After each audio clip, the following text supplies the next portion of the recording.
Kebetulan sama pangeran itu saya ditaruh di Blitar Selatan yang terkenal dengan daerah merah. Suto Jayan itu sejak dulu terkenal dengan markasnya Abu Bakar Ba'asyir. Sudah ada di situ itu kantornya. Bahkan Kerry ini, Kerry itu apa ya? Oh, akhir-akhir ini masjid kita itu mau direbut tuh sama mereka. Eh, Tadi saya diminta oleh teman-teman pengurus MWC, panjenengan mau dihadirkan ke sana. Panjenengan kita kapan-kapan kita borong ke Sutojayan karena markas Abu Bakar Ba'asyir wa alihi wa sahbihi dengan pecah-pecahannya itu sampai sekarang masih eksis.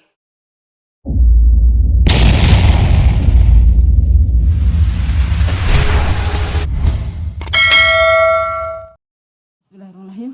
Assalamualaikum warahmatullahi wabarakatuh.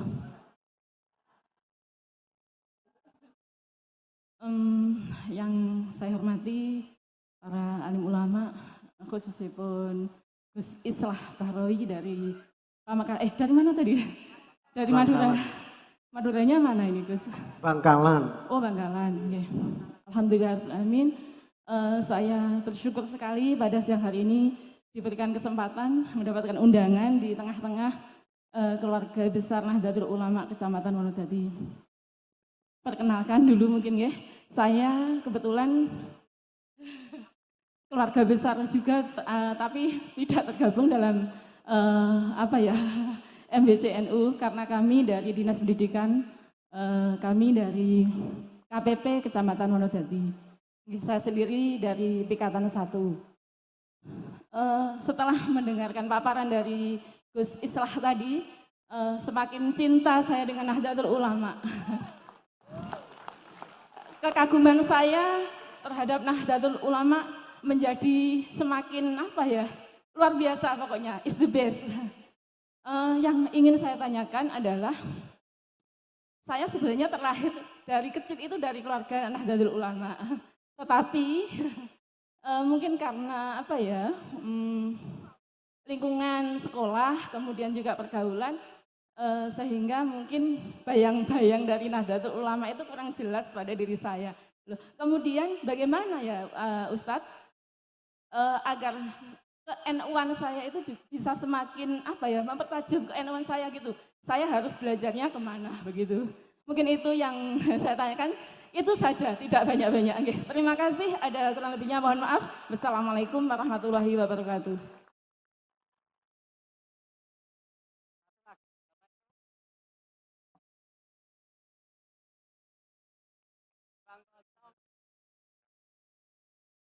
Ngajak.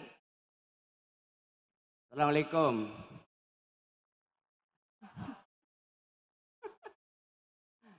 Gula mekasan Cak. Maka saya tak bertanya aja nih. Sebenarnya saya tadi menghargai potensi lokal sini untuk bertanya, tapi karena tadi boleh ya. Setelah ini saya minta nomor kontaknya untuk terus berhubungan. Di Ludoyo saya ditaruh oleh teman-teman ini di bagian untuk meredam pergerakan mereka itu. Saya hampir tiap hari menonton YouTube jenengan. Tiap hari. Sama Pak Mahfud MD, panjenengan ini menginspirasi kita semuanya. Apalagi tadi dengan cerita terakhir itu mengulas tentang perjuangan Nahdlatul Ulama in the outside of Blitar nih.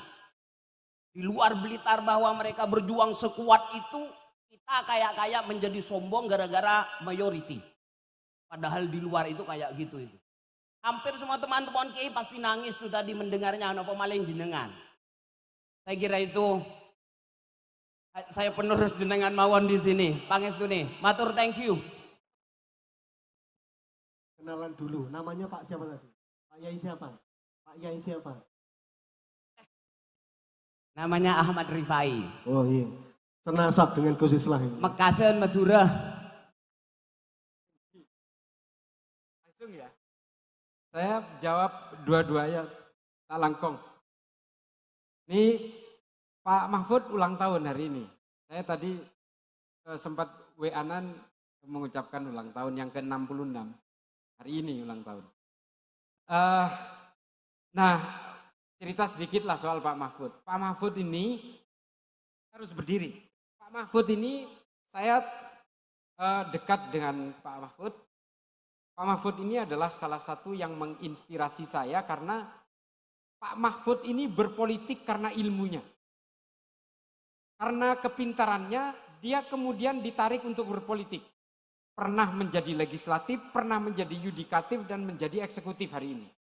Dan semua karena ilmunya. Banyak orang yang tidak suka kepada Pak Mahfud itu, dicari celah kesalahannya, apa dia pernah korupsi, apa pernah dia disogok, atau dia pernah berbuat di luar jalur, entah soal moral atau norma atau apapun, gak pernah ketemu. Karena dia ya lurus-lurus saja. Makanya dia menjadi orang pemberani untuk ketika menemukan sesuatu yang dirasa gak benar. Saya bukan karena sesama Madura. Saya betul-betul dekat dengan beliau, istri saya ini tahu. Karena memang beliau ini mohon maaf Pak. Kalau yang mau ngasih duit kepada beliau ini, karena jabatannya Menko Polhukam, kalau beliau ini mau kaya, mungkin seluruh iup pertambangan di Kalimantan itu separohnya bisa dimiliki beliau. Tapi beliau sepeser pun gak pernah mau. Itu. Saya bersaksi begini karena saya tahu sendiri. Wallahi.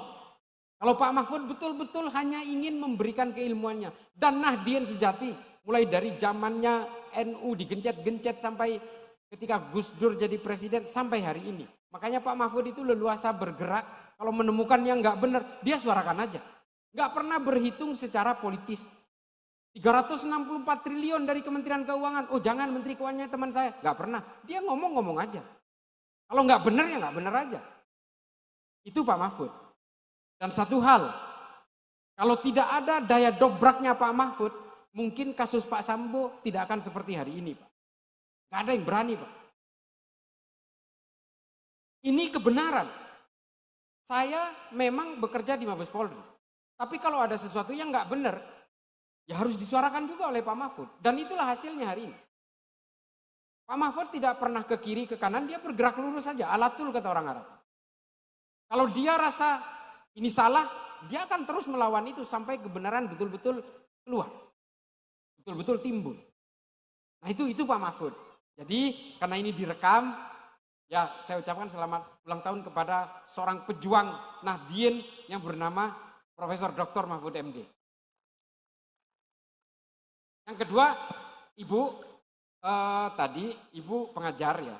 Sebenarnya Bu, kalau NU, kalau kita seusia kita lah kurang lebih ini sama ya. Seusia ini kalau mau belajar dari awal seperti Safinatun Najah, Sulamuddiniyah atau Taklim Mutalim ini mungkin kita udah sedikit terlambat lah kalau untuk belajar.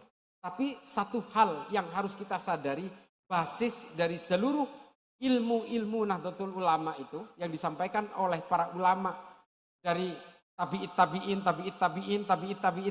dan sahabat hingga ke Rasulullah itu satu. Jadikan Islam ini sebagai bejana kemanusiaan dan kedamaian. Hanya itu. Jadi kalau dengan beragama kemudian kita jadi membenci kepada orang lain yang berbeda, ini sudah keluar dari jalurnya Nahdlatul Ulama. Banyak orang yang menuduh moderasi beragama itu produknya kafir, produknya barat, produknya liberal, produknya sekuler dan sebagainya. Moderasi beragama ini adalah cetusan hasil intisari dari berbagai pemikiran para ulama Nahdlatul Ulama. Apa itu? Mengembalikan fungsi agama kepada fitrahnya. Agama Islam ini Bu, diwariskan oleh Rasulullah hanya dua hal tadi seperti yang saya sampaikan. Menyempurnakan akhlak dan menjadikan Islam sebagai agama yang bisa merahmati seluruh alam semesta sampai hari kiamat. Tidak boleh ada caci maki, tidak boleh ada kebencian yang diserukan di dalam Nahdlatul Ulama. Kita tidak boleh gelisah oleh perbedaan. Saya sering mengatakan ini kalau di YouTube ya. Perbedaan kita ini semua dirancang dengan sengaja oleh Allah. Supaya apa? Supaya lita'aruf. Supaya kita saling mengenal karena perbedaan itu. Saya sering mengandaikan ada orang kembar, identik. Sampai sama orang tuanya diberikan baju yang sama. Supaya betul-betul mirip. Tapi ada kekuasaan Allah di situ yang tidak bisa kita hindari. Sidik jarinya berbeda. Inilah perbedaan yang Allah rancang itu di dalam setiap manusia. Bahkan sidik jari pun di antara miliaran manusia nggak ada yang sama. Ini perbedaan yang paling hakiki. Artinya apa? Perbedaan ini tidak bisa dihindari. Kalau kemudian kita karena beragama merasa gelisah oleh perbedaan, lalu fungsi agama apa? Nah, NU berada di situ. NU mendidik kalangan Nahdien lewat para ulama-ulamanya untuk tidak pernah gelisah oleh berbagai perbedaan. Kecuali hal-hal yang bersifat brutal, caci maki, kebencian, itu harus kita lawan. Nah, kalau kemudian ada pertanyaan, loh ngapain berarti kalau Ansor, Banser kadang-kadang ikut menghalangi para penceramah dari pihak sebelah misalnya. Kan itu artinya intoleran. Kalau kita berusaha menghalangi para ustadz-ustadz dari kelompok seperti ini untuk berceramah di satu kampung, bukan karena persoalan perbedaan tafsirnya, bukan. Tapi karena dia berpotensi untuk memecah belah masyarakat dan mengajari masyarakat untuk mengkafir-kafirkan yang berbeda. Nah, ini melenceng dari garis besarnya Nahdlatul Ulama. Makanya kemudian kita halang. Kami semua ini sudah aman, tentram, damai, toleran dan sebagainya. Dengan kedatangan kamu nanti masyarakat akan terpecah belah. Makanya kalian akan kami halang untuk masuk ke wilayah ini. Nah, itu jawaban saya yang sering dikatakan, alah yang intoleran itu kan Banser, NU, Ansor dan sebagainya. Banser, NU, Banser, Ansor dan sebagainya itu menolak orang itu bukan karena berbeda tafsir, tapi karena orang inilah yang akan memecah belah umat nantinya dengan atas nama agama. Itu yang kita halang. Sama seperti Densus kalau nangkap terorisme. Yang ditangkap ini bukan karena Islamnya, tapi karena pemahamannya yang kemudian membahayakan umat beragama yang lain, wabil khusus umat Islam yang lain. Kalau Densus 88 itu mau nangkep orang karena Islamnya, mungkin yang ditangkap bukan 2100 dalam 23 tahun terakhir, tapi mungkin sudah jutaan. Lalu kadang ada pertanyaan, kenapa sih yang diuber-uber Densus itu selalu orang Islam? Ini pertanyaan yang sama dengan orang di India, Bu, Bapak Ibu sekalian. Kenapa sih yang diuber-uber oleh pasukan anti teror India itu selalu orang Hindu? Karena kelompok teroris ini selalu menunggangi agama dengan pemeluk terbesar di satu negara. Teroris di India agamanya Hindu, Pak. Teroris di Myanmar agamanya Buddha. Teroris di Eropa agamanya Protestan atau Katolik. Teroris di Amerika itu agamanya evangelis, Pak. Selalu menunggangi terorisme itu selalu menunggangi agama dengan pemeluk terbesar di satu negara. Di Indonesia mayoritas Islam, maka dia akan menunggangi Islam. Karena setiap gerakan teroris selalu berusaha mendapatkan dukungan dari populasi umat beragama sebanyak mungkin. Makanya teroris di India, Bharatiya Janata, Shiv Sena, Hindutva, itu agamanya Hindu, Pak. Yang diserang siapa? Ya orang-orang Islam dan orang-orang Kristen. Orang-orang di Myanmar itu namanya kelompok Asin Wiratu. Agamanya apa? Buddha. Yang diserang, dibunuh, dibakar itu siapa? Orang Rohingya yang beragama Islam. Selalu begitu. Orang-orang di Eropa yang dibunuh siapa? Ya bukan hanya orang-orang dari orang-orang yang berbeda. Dari kalangan mereka pun juga dibunuh.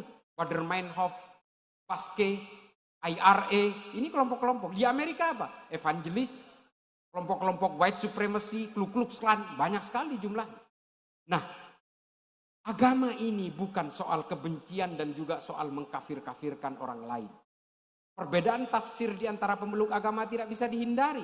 Karena rujukan mufassir-mufassir itu hidup di zaman yang berbeda. Tadi saya katakan soal najis dari air liur anjing pun sudah berbeda. Kenapa? Mufassir yang menganggap najisnya air liur sebagai najis mughalladah ini hidup pada zaman pandemi rabies misalnya. Dan kemudian ada juga dari mazhab lain yang menganggap ini mutawassithah. Karena apa? Karena dia hidup setelah pandemi rabiesnya sudah lewat. Makanya dianggap sebagai najis biasa. Nah, perbedaan-perbedaan mufassir ini yang kemudian menciptakan mazhab manhaj atau ijtihad yang kemudian keyakinan tafsir kita ini semua berbeda-beda, tapi kita tidak boleh melepaskan diri dari tali ukhuwah Islamiyah. Jadi Bu, kalau mau kita dikatakan betul-betul berada di jalur keilmuan dan jalur beragama secara Nahdlatul Ulama, buang segala kebencian dalam perbedaan, kita harus hidup toleran dan tetap berpegang teguh kepada konsep asobiyah di dalam negara kita, yaitu Pancasila dan NKRI. Karena ini adalah hasil rumusan para ulama, terutama ulama-ulama NU sudah sepakat dengan ini. Itu saja. Kita tidak boleh sibuk menghitung dosa orang lain, karena kita sudah merasa hijrah, menganggap musik itu haram, lalu kita mengkafir-kafirkan orang yang bermain musik. Ini kan sudah menjadi Tuhan kerdil namanya. Tidak boleh kita. Biarkan orang punya keyakinan, kita punya keyakinan, jangan sampai kita berpecah belah karena persoalan-persoalan duniawi. Jangan. Persoalan perbedaan tafsir, ikhtilaf dan khilafiyah, ini jamak terjadi. Di Arab, di Mekah, kalau kita naik haji atau umroh, cara sholat orang itu berbeda-beda Bu. Ada yang begini, ada yang begini, ada juga yang sambil netein anaknya, ada yang sambil baca HP, mengikuti bacaan imam. Macam-macam, ada yang ngegendong anaknya, ruku, iktidal anaknya itu belendotan. Sehingga dia bersusah payah. Tahu nggak Bu? Itu semua mengaku Islam. Dan itu semua mengaku paling benar. Padahal berbeda-beda. Nah, kalau kita kemudian merasa orang lain yang berbeda adalah musuh kita, maka kita akan banyak musuhnya. Karena perbedaan itu adalah sunnatullah. Itu ya, Ibu. Mohon maaf, mungkin ini bisa diterima ya. Terima kasih. Kemudian Tretan TV. Nah, ini sesama orang Madura ini. Tapi outside. Outside Blitar. Oh, come on, man. Jadi kalau saya sedikit bercerita, di Sumeneb itu, nah ini untuk teman-teman yang barusan diresmikan BMT-nya. Di Sumeneb itu ada BMT yang luar biasa yang diinisiasi oleh MWC, Pak. MWC NU Kecamatan Gapura di Sumeneb. Itu luar biasa, Pak. Kantor MWC NU dan BMT-nya itu, kalau tidak salah ya, itu ada 6 lantai, Pak. Jadi satu-satunya bangunan tinggi di Gapura di Sumeneb, di tengah kampung terpencil itu, ya punya MWC NU dengan BMT. Itu harus ditiru di sini. Dan mereka punya toko serba ada yang kurang lebih besarnya ya seperti areal ini. Apapun ada di situ. Dan total aset dari BMT-nya mereka ini kurang lebih sekarang ini totalnya kalau saya tidak salah itu 130 miliar. Dan mereka juga sudah punya dana abadi kurang lebih sekitar 81 miliar. Ini MWC loh. MWC NU. Dan bangunan mewah, pokoknya mewah. Dan semua kalangan Nahdien, anggota MWC NU yang ada di situ, itu betul-betul berdaya secara ekonomi. Saya lihat, saya kan masuk ke kampung-kampungnya mereka, ke rumah-rumah mereka. Ini saya tidak mengukur dari sini sebenarnya tingkat kesejahteraan orang. Tapi saya lihat hampir semua rumah dari kalangan Nahdien di sana itu ada mobilnya. Dan usaha itu guyup, betul-betul hidup di situ. Karena permodalan dari BMT ini. Bahkan mereka juga hampir semua MWC NU di sana itu katanya, saya juga nggak tahu, sudah pernah umroh. Setidaknya sudah pernah umroh dari BMT ini. Itu keren sekali. Nah ini bisa kalau ada, ini mohon maaf para kiai, kalau ada yang mau studi komparasi ke sana, itu BMT MWC NU Kecamatan Gapura Sumeneb itu sudah kalau tidak salah 6 tahun berturut-turut menjadi juara 1 nasional. Untuk Baitul Mal wa Tamwil itu seluruh Indonesia nomor 1. Bahkan ya direkturnya ini, aduh saya lupa namanya, tapi saya ada nomor kontaknya. Ya bersama Pak Jokowi, bersama Menteri Pemberdayaan Ekonomi dan sebagainya, Menko udah ada semua penghargaannya itu. Luar biasa itu. Bahkan pernah direkturnya ini mau dibajak oleh Bank Jatim kalau tidak salah. Untuk menjadi pengurusnya Bank Jatim. Dilirik oleh gubernur mau ditarik, tapi MWC NU Gapura tidak terima. Akhirnya direkturnya ini memilih tetap mengelola BMT di Kecamatan Gapura. Karena menurut dia ini adalah perjuangan untuk NU. NU yang mengikat dia, padahal iming-iming gajinya pasti jauh lebih besar. Pasti. Tapi dia tetap mengabdikan dirinya di MWCNU BMT, MWCNU Kecamatan Gapura. Luar biasa. Itu kalau ada yang mau studi komparasi nanti, mohon maaf Pak Kiai, nanti saya kasih, saya berikan nomor telepon direktur utamanya.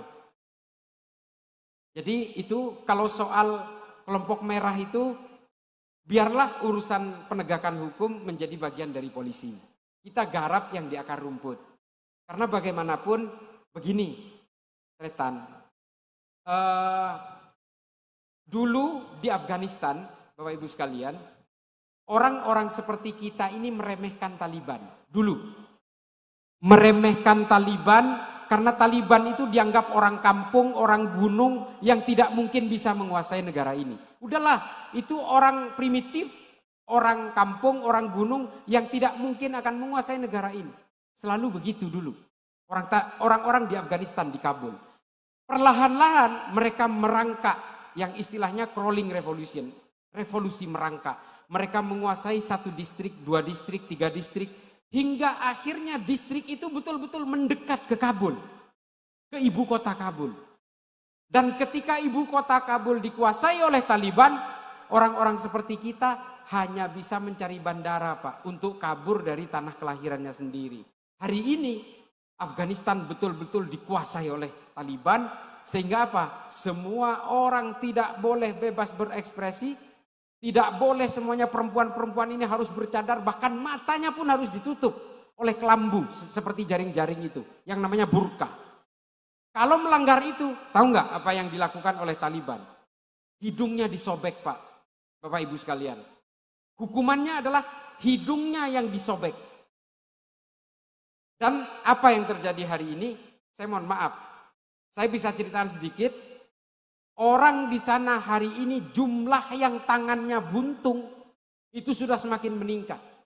Sama seperti Sudan pertama kali menggunakan hukum hudud pada tahun 83 dan kemudian menjadikan Sudan sebagai negara dengan penghasil pengemis bertangan buntung terbesar di dunia. Karena nyolong, dipotong tangan kanan, nyolong, dipotong tangan kiri, nyolong lagi, dipotong kakinya, nyolong lagi, potong kaki kirinya, nyolong lagi, dirajam sampai mati. Nah persoalannya kalau Bapak Ibu sekalian pernah naik haji atau umroh, di pinggiran Misfalah atau Jiyad atau Jarwal itu ada orang pengemis bertangan buntung yang berjejer di pinggir jalan, itu orang Sudan semua. Di Afrika Selatan Pak, saya pernah ke Durban, itu kan negara Afrika Selatan itu negaranya bukan negara muslim, tapi pengemisnya dari Sudan semua Pak, bertangan buntung semua. Ini adalah pencuri-pencuri yang pernah dipotong tangannya. Nah Taliban hari ini memberlakukan hal yang sama sehingga apa? Orang-orang tingkat produktivitas kerjanya sekarang sudah tidak ada lagi. Supir truk yang tadinya menjadi supir truk karena didakwa mencuri muatannya lalu dipotong tangannya nggak bisa jadi supir lagi. Akhirnya jadi pengangguran dan memilih jadi pengemis. Nah itu yang terjadi Pak. Makanya Sayyidina Umar itu pernah mengampuni pencuri onta yang kelaparan itu gara-gara itu. Kalau orang kelaparan kemudian diberlakukan dengan hukum yang ketat kata Sayyidina Umar, maka seluruh negara ini nanti akan tangannya buntung semua. Karena kita semua lagi kelaparan pada zaman pandemi Ta'un Amwas. Nah berbagai diskresi-diskresi inilah kemudian yang menjadi rujukan mengapa hari ini kita tidak menggunakan hukum hudud. Bahaya Pak, coba bayangin. Pasti di satu kecamatan seperti Wonodadi pernah ada orang yang mencuri, pasti. Kalau kita menggunakan hukum hudud, udah buntung semua Pak tangannya. Terus siapa yang mau ngidupin? Kerja nggak bisa, tangan dua-duanya buntung misalnya. Sementara residivis itu kan melakukan kejahatan lebih dari sekali. Bisa jadi tangannya buntung, kakinya buntung, terus kita suruh dia jadi pengemis. Nggak bisa Pak. Hukum agama itu adalah hukum yang lentur. Apalagi hal-hal yang bersifat mutaghayyirat. Bisa dirumuskan ulang kok. Ini dikatakan oleh Kiai Ma'ruf Amin dalam 1 abad NU. Nah inilah kemudian yang menjadi rujukan kita. Kita harus bergerak. Saya insya Allah hadir tapi tidak bisa hari ini. Nanti di lain waktu saya hadir ke Blitar Selatan, insya Allah itu buat saya menantang. Daerah-daerah merah itu menantang. Karena begini, dulu Abdullah ibnu Abbas radhiyallahu an berhasil menyadarkan orang Khawarij sebanyak 6.000 lewat diskusi Pak. Kita tidak bisa hanya menyuarakan begini saja. Kalau mereka diajak rembukan diskusi, kita bantah-bantahan di situ, maka timbul kesadaran-kesadaran kognitif. Abdullah ibnu Abbas dalam satu kali pertemuan pernah menyadarkan 6.000 orang Khawarij. Dan ketika Abdullah ibnu Abbas ingin datang lagi, dihalangi oleh pimpinan Khawarij. Nggak usah, nanti anak buah saya habis semua, sadar semua. Nah ini ceritanya. Makanya kita buat forum dengan mereka, bentuk halakoh. Kalau perlu yang merah-merah hadirkan. Tapi jangan ajak debat saya dengan dalil. Soal dalil ini nggak ada habisnya sampai kiamat. Yang pakai kunut dan yang nggak pakai kunut semua punya dalil. Nggak perlu kita berdebat soal dalil. Kita membangun rasionalitas berpikir. Tapi tetap tidak keluar dari pemikiran-pemikiran agama. Karena ad-dinul akli, beragama juga harus berakal. Kalau nggak berakal, nanti kita jadi Tuhan kecil. Kerjanya hanya mengkafir-kafirkan orang NU, maulidan, bid'ah, kafir, orang NU ziarah kubur, penyembah kuburan. Nah ini orang-orang Wahabi itu kerjanya gitu tuh. Padahal Arab Saudi sendiri sudah ingin memisahkan diri dari Wahabi. Sampai hari kemerdekaannya dirubah. Yaumit Taksis, hari kemerdekaan Saudi itu dirubah Pak. Dulunya bukan 22 Februari, tapi dirubah hari ini. Kenapa? Pemerintah Arab Saudi ingin memutus mitos politiknya dengan Wahabi. Mengapa yang dirubah? Coba bayangin, satu negara mengubah 17 Agustusnya coba. Saking pentingnya dia. 17 Agustusnya dirubah. Artinya apa? Saudi sendiri sudah gerah dengan Wahabi sehingga hari kemerdekaannya pun dirubah. Yang tadinya hari kemerdekaan Saudi itu merujuk kepada pertemuan keluarga Ibnu Saud dengan Muhammad bin Abdul Wahab, hari ini dimundurkan lagi kepada kejadian tahun 1727 ketika keluarga Ibnu Saud ingin memerdekakan diri dari Kekaisaran Utsmani. Bukan ketika bertemu dengan Muhammad bin Abdul Wahab. Artinya apa? Pemerintah Saudi ingin memutus mitos politik masa depannya dengan Wahabi. Kata Muhammad bin Salman, kalau Saudi terus hidup dengan paham Wahabisme, maka Saudi akan menjadi negara paling primitif di dunia. Nah ini, hari ini penganut Wahabi di Indonesia ingin menjadikan kita semua seperti Saudi masa lalu. Orang Saudi hari ini ingin menjadikan seperti Indonesia. Kebalik-kebalik. Nah ini makin jadi nih. Semua. Alhamdulillah kemarin ada Ustadz Hanan At-Taqi yang berbaiat kepada NU. Alhamdulillah. Ini saya tidak menganggap ini bagian dari politisasi karena Ustadz Hanan At-Taqi bukan politisi. Artinya memang dari kesadaran bahwa ternyata Nahdlatul Ulama ini betul-betul berjuang untuk maslahat dalam kedamaian dan kemanusiaan. Ustadz Hanan At-Taqi alhamdulillah dibaiat oleh Kiai Marzuki Mustamar dan kemudian dia menyatakan ke belakang ini akan menyuarakan berbagai ajaran dari ulama-ulama NU. Alhamdulillah pada akhirnya akan semua menjadi NU. Kalau orang yang mau berpikir secara rasional. Begitu ya Bapak Ibu sekalian, mohon maaf, mudah-mudahan ini bisa menjadi maslahat. Pak Kiai, nanti BMT Gapura di Sumeneb itu bisa dijadikan sebagai studi komparasi. Luar biasa. Kalau ini saya bukan ngecap, saya menyaksikan sendiri, saya mengisi halakoh sendiri di sana, dan saya berkeliling ke kantornya, dan juga melihat cash flow dan ditunjukkan cash flow, neraca, balance sheet-nya dan sebagainya, sehat luar biasa. Itu keren. Terima kasih, mudah-mudahan bisa bermanfaat. Akhiron sekali lagi, wallahul muwaffiq ila aqwamit thoriq. Assalamualaikum warahmatullahi taala wabarakatuh.